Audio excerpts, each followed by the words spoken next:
This is the Our World Media Network, and welcome once again to Wayne Gilman. That's who I am, Urban Algorithm. And for this Saturday, September 11th, 2021, off to a late start, but the thing is that we're glad to be here, and on such a symbolic and seminal moment in time in our day, we're not, and I hate to use the word celebration because it's certainly not a celebration at all, but we are commemorating the 20th anniversary of the 9/11 disaster that occurred in New York, in Pennsylvania, and in Washington, D.C.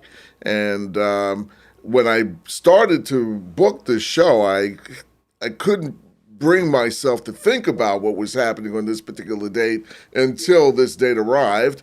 And so therefore, we're sort of flying by the seat of our pants a little bit, but I certainly want to acknowledge the day in itself, because it was certainly a moment in time for me and for my special guest who's with us online now, the retired city police commissioner of New York, Dr. Wilbur Chapman. I was about to say Tatum. I don't know why, but I can explain why, because Wilbur Tatum I was on the phone with the morning of the bombing at the World Trade. And I had just had done the news, and there was a report of a plane going into the one of the towers, and I had no idea that it was a commercial airline. I thought it was like a little prop from Teterboro. And the disc jockey on the morning show on WBLS, I'd worked with him at the time, the late, great Doug Banks, and he called me into the studio to check on that. And at the time, the station WBLS and WLIB were located at 3 Park Avenue on the 33rd floor. So you had a bird's eye view of everything going south on Park Avenue.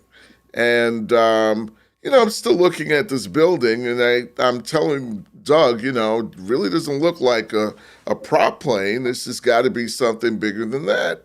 So I go back in the newsroom to see if there was any additional information as to what was going on. And as I said, I was just hanging up at the time with the chairman emeritus of the Amsterdam News, Wilbur Tatum, and he had no information on it. But seconds after that, we found out that this country was under attack. And I'm not going to belabor the point of how awful a day it was. I spent 17 hours on the air that day without a break and had to walk home, walk all the way from 33rd Street at the time to the border of the Bronx, and got a ride home after that. But, Mark Rowley and I, who I used to work with, we were on the air for hours. We couldn't get anybody to come in to relieve us. So that was my day. But Dr. Chapman, I am certain your day was probably worse than mine, since you're working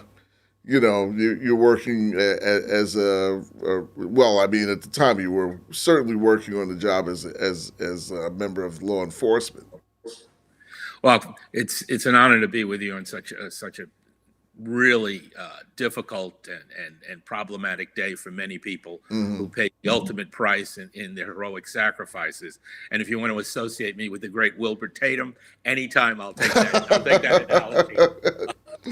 Yeah, he was a great personality.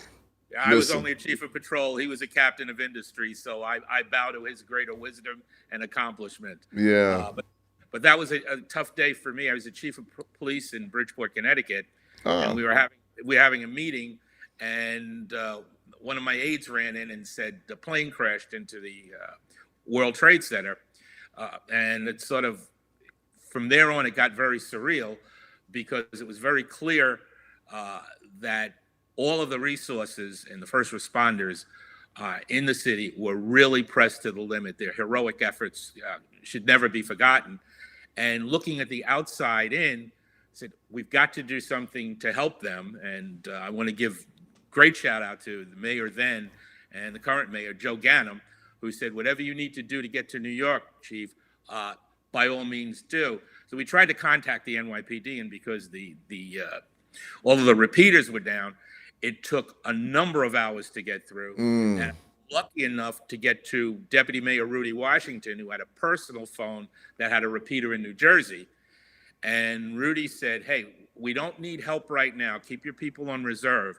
But we do need light packages because this is going to go on into the evening, and we want to be able to have illumination so we can rescue people and extricate them from the problems at Ground Zero. And let me just say this: the response from everybody else in the state of Connecticut at that time left a lot to be desired.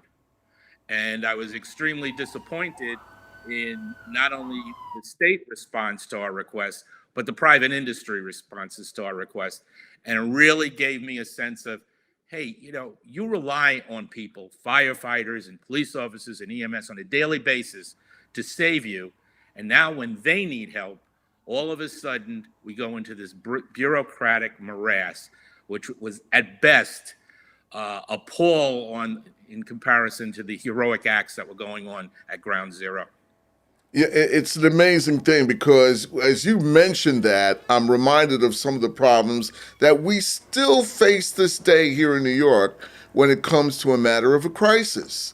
And what gives? People, is it the event that everyone freezes and suddenly becomes comatose? Well, I take a look, just take a look at this recent storm with Oh, yeah.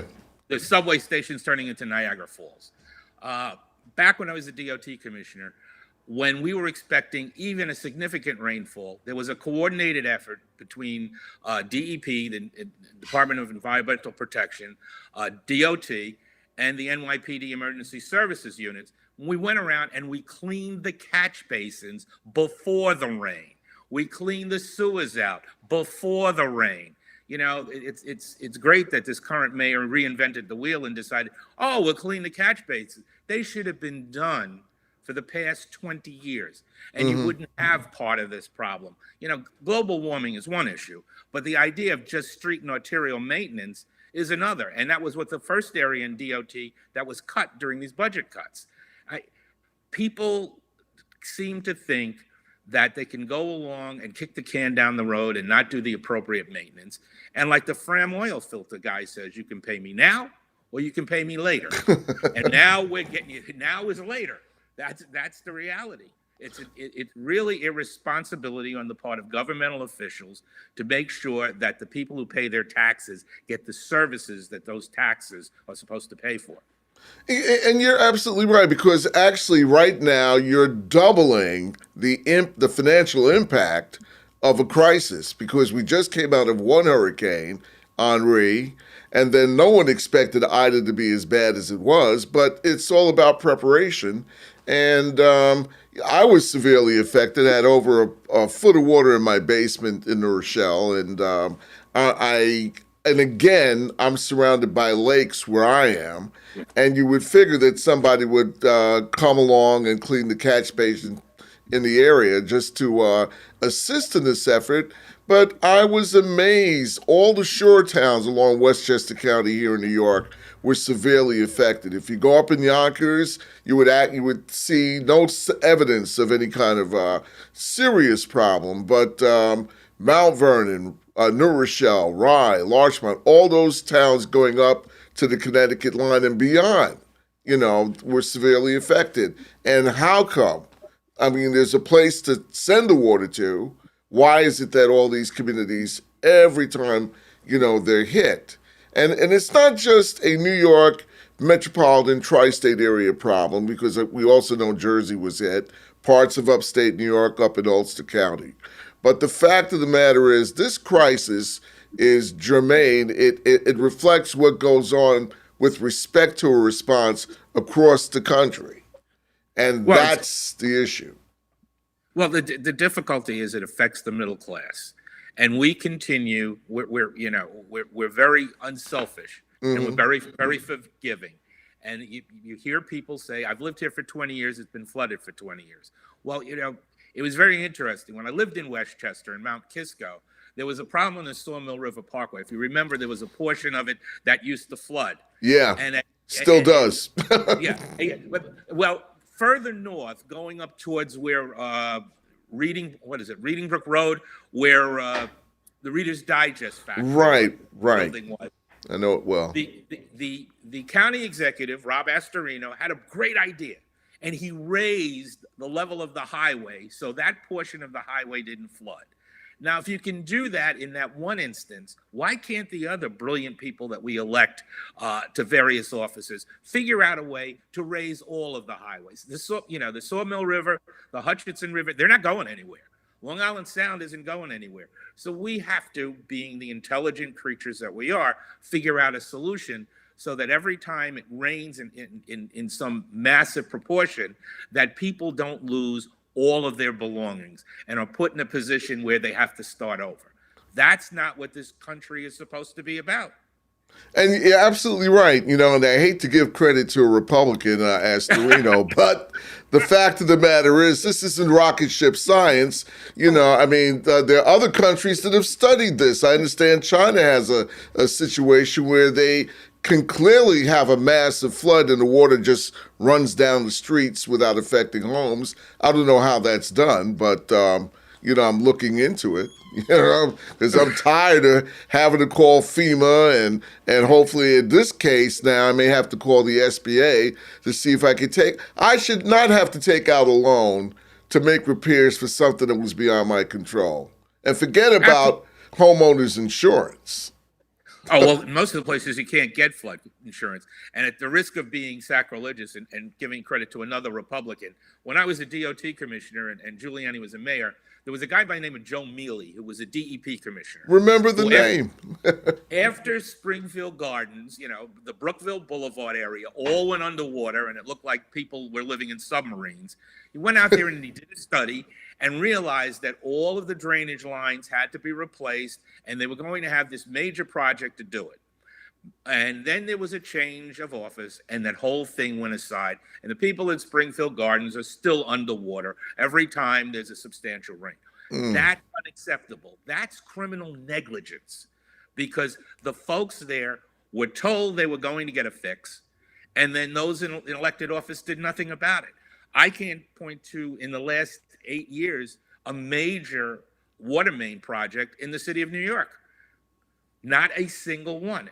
Water hasn't changed. The people haven't changed. The conditions haven't changed. Why can't the infrastructure be changed accordingly? If we can build bike lanes and protect bicyclists, we can certainly protect homeowners.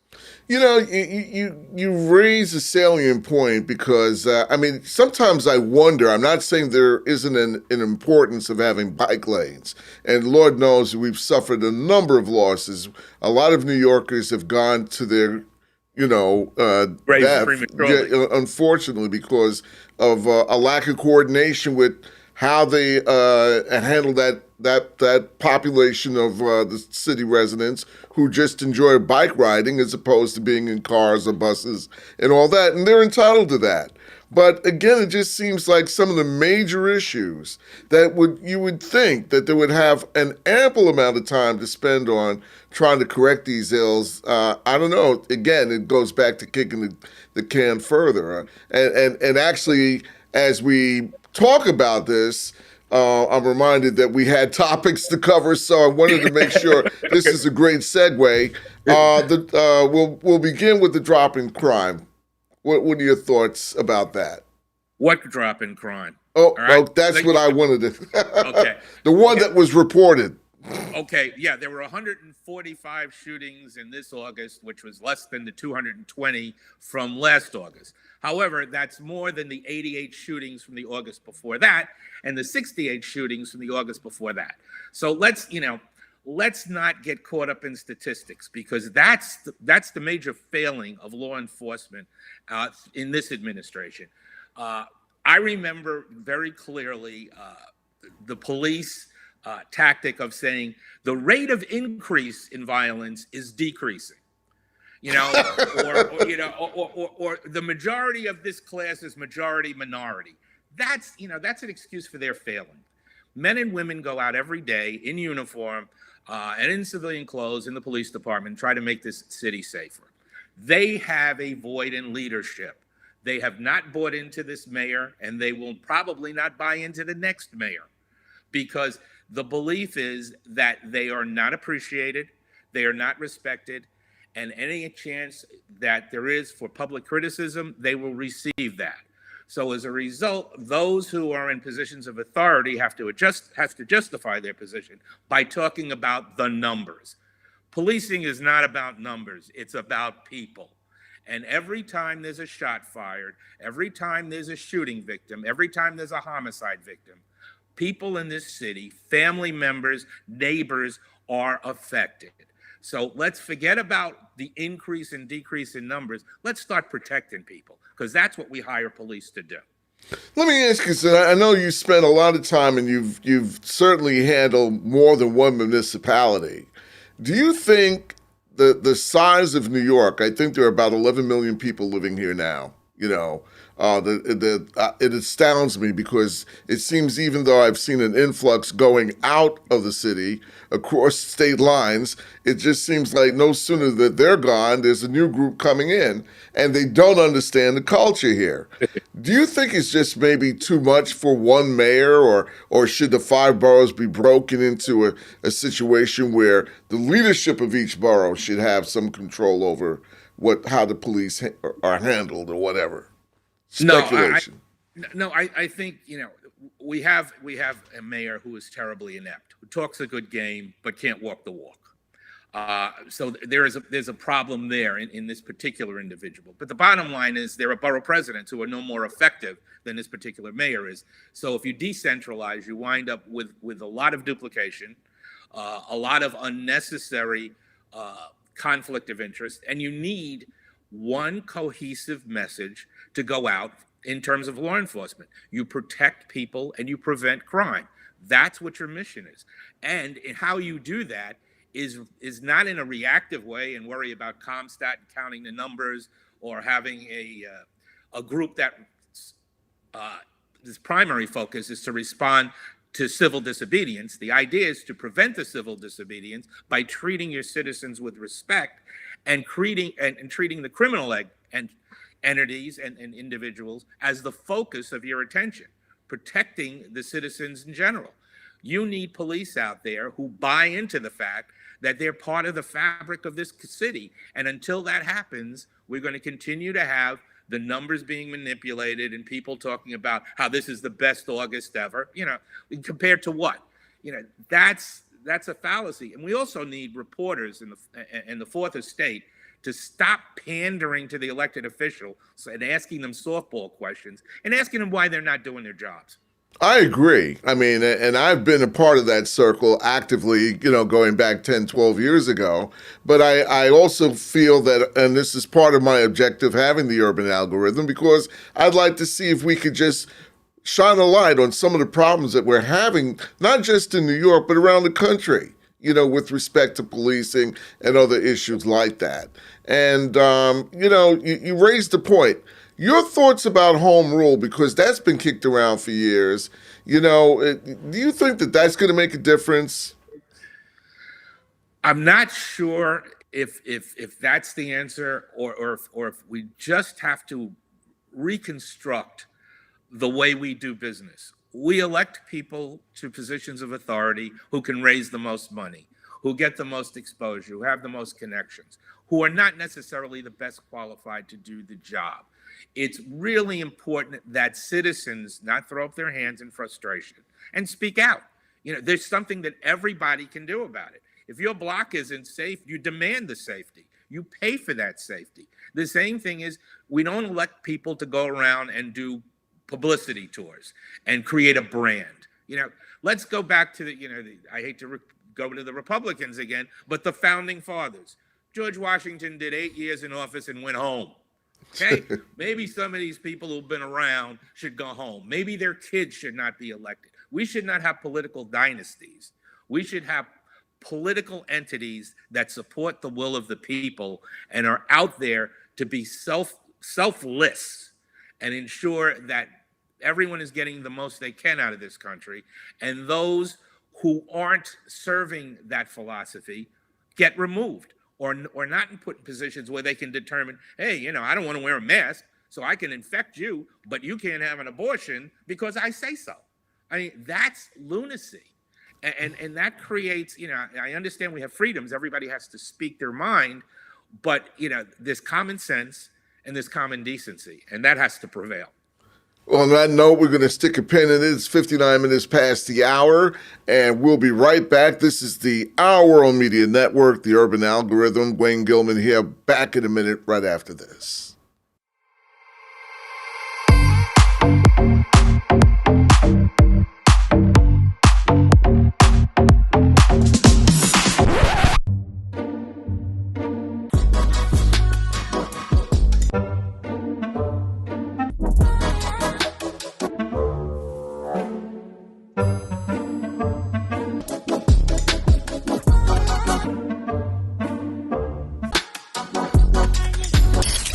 Are you ready to take your content to the next level? The live streaming market is booming, but with so many options out there, it's hard to know where to start. You've heard about doing live video and other video content on platforms like LinkedIn and Facebook, but you're not sure how to make the most of this or how this is going to help you with your business. You're not sure if creating a YouTube channel is going to help you get more customers or it's just a waste of your time. We will walk you through everything you need to succeed in live video with this 4-day immersive virtual bootcamp. We've got all bases covered, from choosing the right platform for your needs, planning an event, recording epic video content and editing it into something awesome, scheduling posts on social media, promoting your videos, and monetizing them effectively. This course is designed for everyone from total beginners who are just getting started in live streaming to those who want to grow their visibility and increase business by creating more valuable content. Leap into live streaming virtual bootcamp. All right, how you guys doing? Wait, how'd you get your video like that? Is that 4K or something? Right, you got us over here looking like a hot mess. No, it's actually a powerful live streaming app for Mac called Ecamm Live. You know what? Let me show it to you real quick. So you're able to use your mirrorless camera as a virtual webcam, and you can tweak the colors right in Ecamm Live using their camera effects, and then bring this video right into Zoom, Google Meet, and pretty much any other virtual meeting app. You can even stream directly to Facebook, YouTube, or LinkedIn and bring in comments right onto the video. And you can customize the look, size, and position of the comments right in the app. Or you can even add your logo to the corner of your video, or yourself, or both. There are plenty of picture-in-picture styles to choose from if you're sharing your screen for a tutorial or doing a presentation. And it doesn't have to be live. You can use it to record a course and eliminate the need to have to edit it later, all in 4K quality. And if you got a green screen, you can set it up right in Ecamm Live, and you can bring that into your different meetings. If you're feeling fancy, you can move yourself into the corner of your frame to do a commentary or a reaction video. You can even add in video clips just by dragging and dropping it in. Pretty much everything's drag and drop. Y'all follow me? Okay, good. So if you want to step it up a notch, you can add some overlays to your video, whether it's a simple graphic or you want to have some titles or other info at the bottom of your screen. You can even add animated overlays like this one or this one. And with Ecamm Live's interview mode, you have full control over the look and feel of your broadcast. And you can add branded overlays to frame you and your guests and look like a real legit broadcast. And you can save each layout as a scene and switch between them with the press of a button. You know, these days between virtual meetings, school, live streams, we on video all the time. So you just want to show up in a way where you can be confident and proud of. And for me, Ecamm Live is at the center of it all. Did y'all get all that? You were on mute.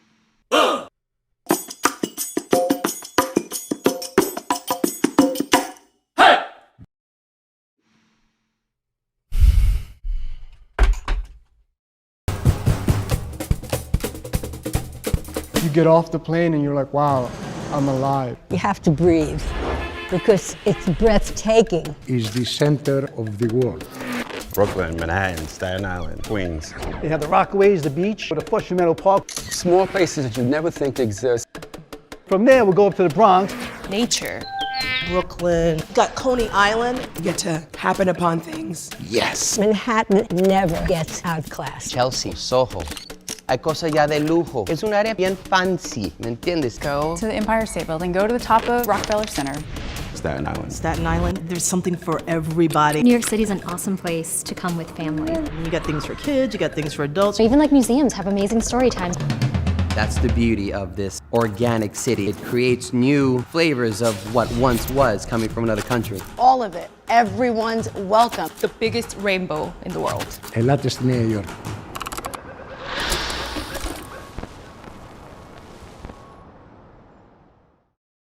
New York State's largest African American Chamber of Commerce, known as LIAACC, is now accepting new membership candidates. LIAACC has appeared on WABC, Here and Now, NBC's Positively Black, WLIW21, FIOS1, and in Long Island Business News. Membership consists of a variety of men and women of distinction who have been bestowed some of the most prestigious awards in the region. We host monthly membership meetings and signature events, including the Long Island African American Business Expo, Annual Health Fair, Ladies of LIAACC Annual Women's History Month program, and our annual Black History Month art exhibition. Join by simply logging on to our easy new membership sign-up portal at www.liaacc.org.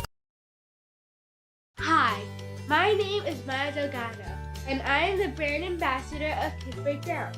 And this is my demo video. Enjoy! Download app on Google Play or App Store. Create account. Choose avatar. Enter Kids Breakdown Roadmap. Roadmap consists of math, spelling, memorization, and matching mini games. After each minigame, personality and interest questions will appear to pinpoint which job may suit you best. After completion of all 8 minigames, you will be presented with jobs you may want to learn more about. Read fun facts about all the different types of jobs within the law, science, and arts career. Use your gold bricks to make your job environment fully complete. Go back and play minigames to earn more bricks if needed. I hope you enjoyed the Kids Breakdown demo video. Make sure to download today and share with your friends. This platform will pave the way for kids who are just like me, the groundbreakers of tomorrow.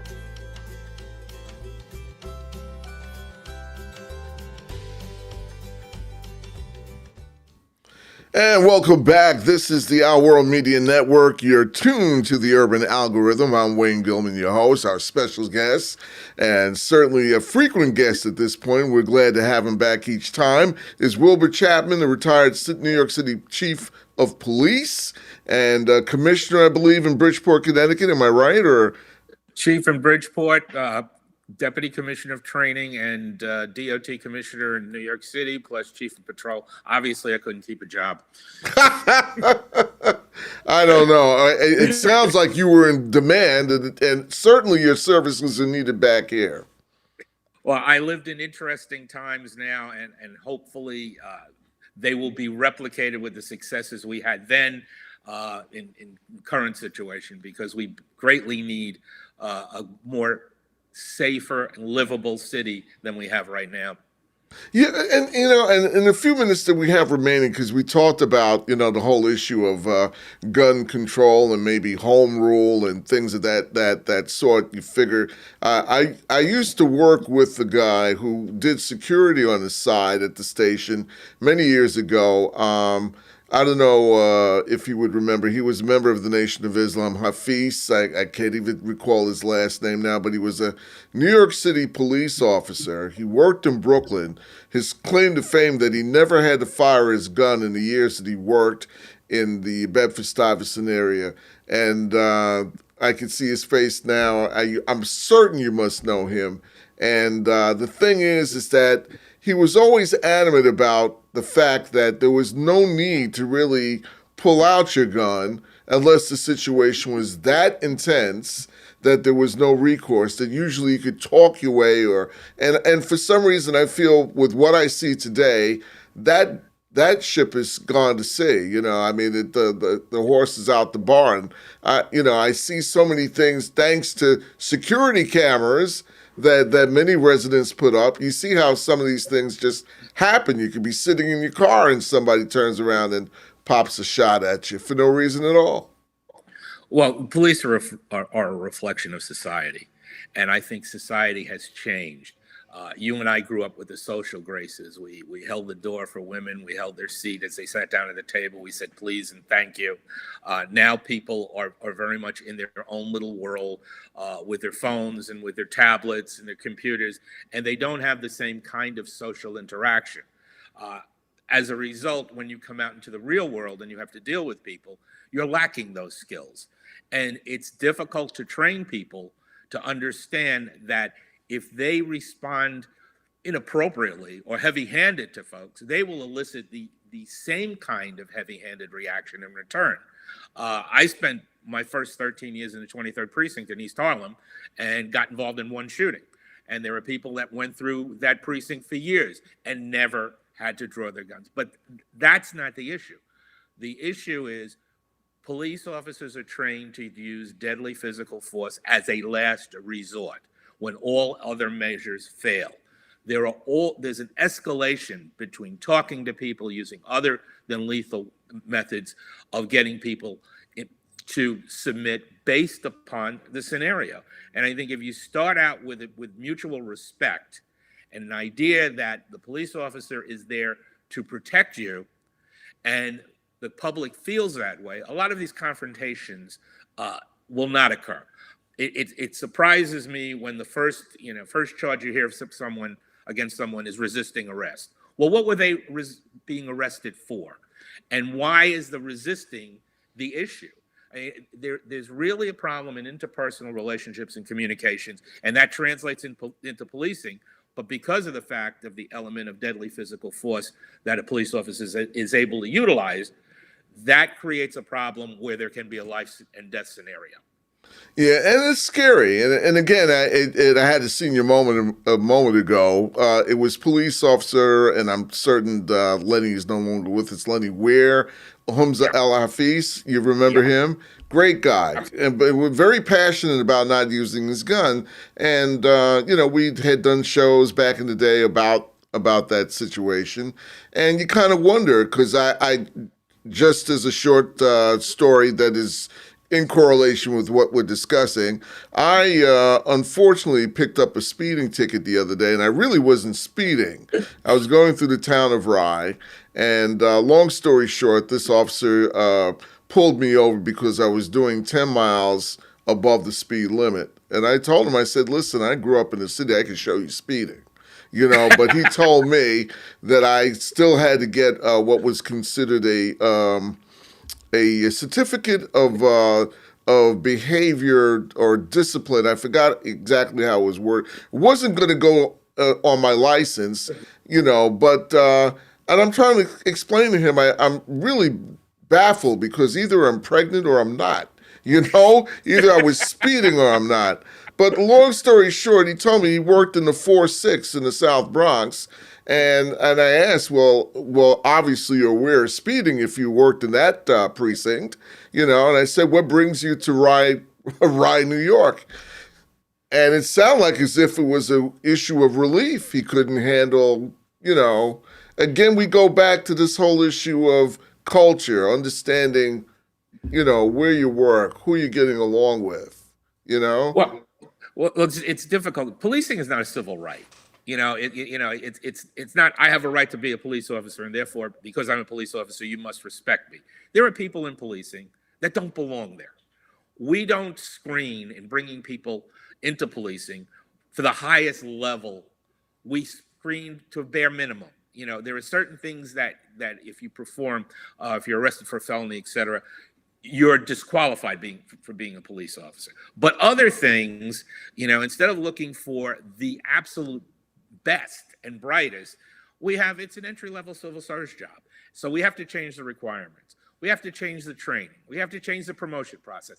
But that requires policing at the highest level and those elected officials that are responsible for policing to make the commitment to say, we're going to only give our citizens the absolute best, because not everybody's cut out to do that work.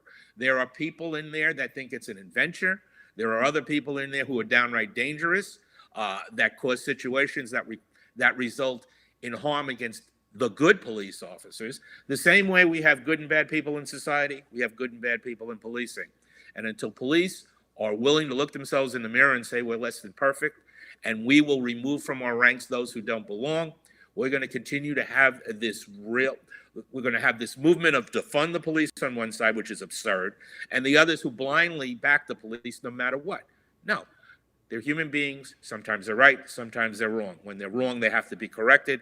And if they're wrong and don't belong in the service, they have to be removed. In the few minutes we have remaining, I just want to shift gears to Rikers Island, which is the big New York City jail here, and the incidents, the propensity for inmates shooting at each other and killing each other. What could be done to arrest that? Forgive the word or the pun, arrest, but stop that situation from escalating. Well, they're all they're already arrested, so half of that. but and although there is the theory that a lot of the people on Rikers Island are just awaiting trial and they haven't been found guilty. So now you're putting people who are awaiting trial in with people who have been convicted and hardened criminals. I think there has to be a complete look at the Department of Corrections from the top to the bottom and not make it a political job, but give the department enough corrections officers where they can control the facility and make a facility that's secure, that the inmates are secure and the corrections officers who guard those inmates are secure. That I don't think has been done. I think there's been too much emphasis put on, we're going to decentralize, we're going to get rid of Rikers. That's fine 10 years from now, but you have to deal with the condition today. Inmates are dying, corrections officers are getting hurt. You cannot perpetuate that kind of situation. It's totally destructive. Is there a situation around the country, from your vantage point, that you know of where it may be working outside of New York? No, as a matter of fact, I think there's a universal failure. If you hear every Monday morning there are 37, there are 37 people killed in Chicago, 15 in Detroit. If you look at major cities, there has been an uptick in violence, and you have to wonder why. I think there's a whole sense, Steve Schmidt, the Republican strategist, said a third of the country is batshit nuts, but he used another expression. The reality is we have people out there that are involved in violence, that are frustrated, that are angry, that feel disenfranchised, and have a whole host of reasons. And as a result, they don't care.